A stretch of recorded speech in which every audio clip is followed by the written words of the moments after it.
Commencement de la bonne nouvelle de Jésus-Christ, le Fils de Dieu. Il était écrit dans le livre du prophète Isaïe, « Voici que j'envoie mon messager devant toi pour préparer ta route. À travers le désert, une voix crie, « Préparez le chemin du Seigneur, aplanissez sa route. » Et Jean le Baptiste parut dans le désert. Il proclamait un baptême de conversion pour le pardon des péchés. Toute la Judée, tout Jérusalem venait à lui. Tous se faisaient baptiser par lui dans les eaux du Jourdain en reconnaissant leurs péchés. Jean était vêtu de poils de chameau avec une ceinture de cuir autour des reins, et il se nourrissait de sauterelles et de miel sauvage. Il proclamait « Voici venir derrière moi celui qui est plus puissant que moi. Je ne suis pas digne de me courber à ses pieds pour défaire la courroie de ses sandales. Moi, je vous ai baptisé dans l'eau, lui vous baptisera dans l'Esprit Saint. » Acclamons la parole de Dieu.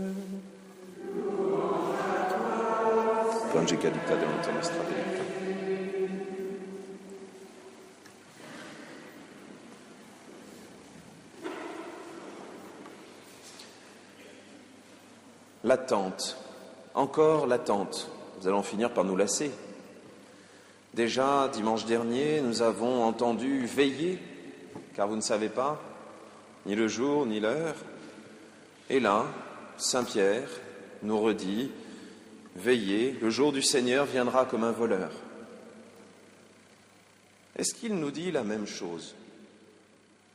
Cela semble plus difficile à entendre si vous avez écouté, par exemple, le reste de la lettre de Saint Pierre, apôtre, lorsqu'il nous parle du jour du Seigneur qui viendra, où les cieux disparaîtront avec fracas, où les éléments en feu seront détruits, où la terre, avec tout ce qu'on y a fait, sera brûlée. Nous pouvons nous dire, c'est pas exactement ça que j'attendais à Noël. J'attendais un petit bébé tout mignon dans la crèche, gousi-gousi, les bonbons pour les enfants, les cadeaux pour tout le monde, au lit tout le monde. Et là, nous avons un spectacle qui est difficile à imaginer. Même Jean-Baptiste, celui que nous commençons à avoir comme compagnon de route pour ces semaines de l'Avent, Jean-Baptiste avait un caractère de cochon, même s'il ne se nourrissait que de sauterelles et de miel sauvage. Il passait son temps à attraper les hommes de sa génération en leur disant « Engeance de vipères, vous allez changer de vie, venez reconnaître que vous êtes pécheurs. » Et lui, il ne donnait même pas le pardon. Il ne faisait qu'un baptême de conversion pour dire « Ok, je reconnais que je suis pécheur, je vais changer de vie. » Mais le pardon, non, pas encore. Ça annonçait le vrai baptême, celui qu'on a reçu, ça annonçait le vrai pardon, celui qu'on peut recevoir. Et donc il faudrait que les curés aient des caractères encore pires que Saint Jean-Baptiste pour secouer les gens, et encore plus doux que celui de Jésus-Christ pour les conduire jusqu'au pardon. Vu le nombre d'heures que je passe au confessionnal, je ne dois pas avoir le caractère suffisamment mauvais ou suffisamment bon. Il va falloir que je prenne des cours. Non. Quelle est cette attente que la liturgie nous invite à vivre ? Dans le début de la lettre de Saint Pierre, nous entendons qu'un jour est comme 1000 ans et 1000 ans sont comme un seul jour. Est-ce que ça veut dire que notre attente doit s'entraîner encore pendant 1000 ans et que nous allons devoir laisser au pied du sapin les cadeaux pendant 1000 ans pour qu'ils prennent la poussière et ça risque de ne plus être à notre taille quand on les ouvrira. Pour bien comprendre ce que c'est que cette attente, nous avons une clé de compréhension dans le psaume. Ce psaume, je ne sais pas si vous avez fait attention, dessine un symbole qui est particulièrement important pour comprendre le carême. Amour et vérité se rencontrent, justice et paix s'embrassent. Ces quatre choses, ces quatre éléments dessinent un signe important. La vérité germera de la terre et du ciel se penchera la justice. Nous avons déjà la barre verticale, la rencontre entre la vérité, oui, nous devons faire la vérité comme la Samaritaine, a dit la vérité à Jésus. Nous devons reconnaître en toute vérité ce que nous vivons, ce que Dieu nous demande, l'écart qu'il peut y avoir entre les deux. Et alors se penchera la justice, elle descendra jusqu'à nous. Une justice qui surpasse absolument la justice des hommes, puisqu'elle est la justice du pardon que Dieu vient donner. Oui, nous devons entendre l'appel de Jean-Baptiste en faisant la vérité.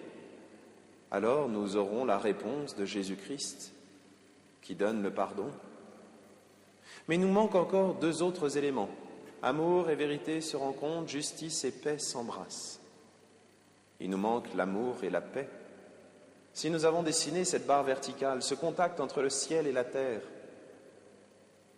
la vérité et la justice, l'amour et la paix dessinent un bras horizontal qui dessine la croix entre le ciel et la terre.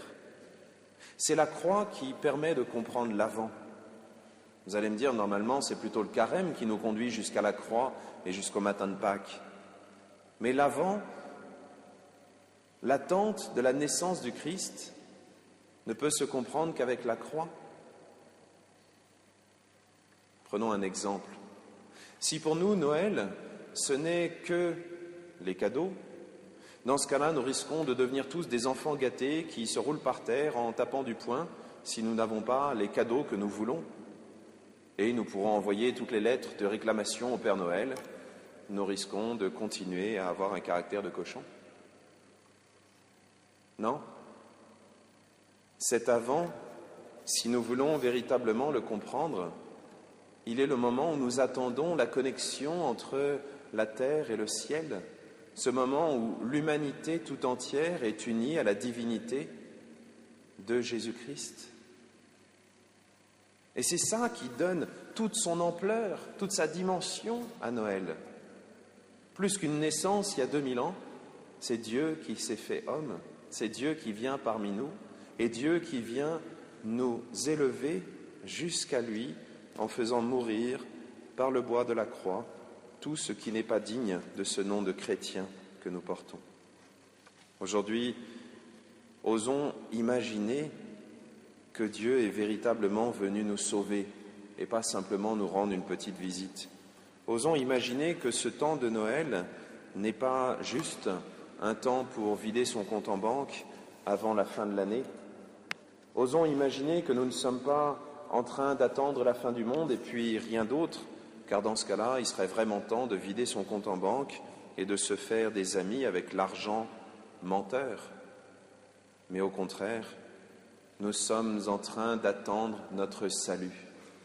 Alors, osons vivre véritablement comme des sauvés, comme ceux qui attendent de rencontrer Dieu, comme ceux qui attendent de se donner totalement à celui qui se donne totalement par sa naissance, par sa mort sur la croix et par sa résurrection. Que ce temps de l'Avent nous prépare véritablement à Noël et à Pâques. Amen.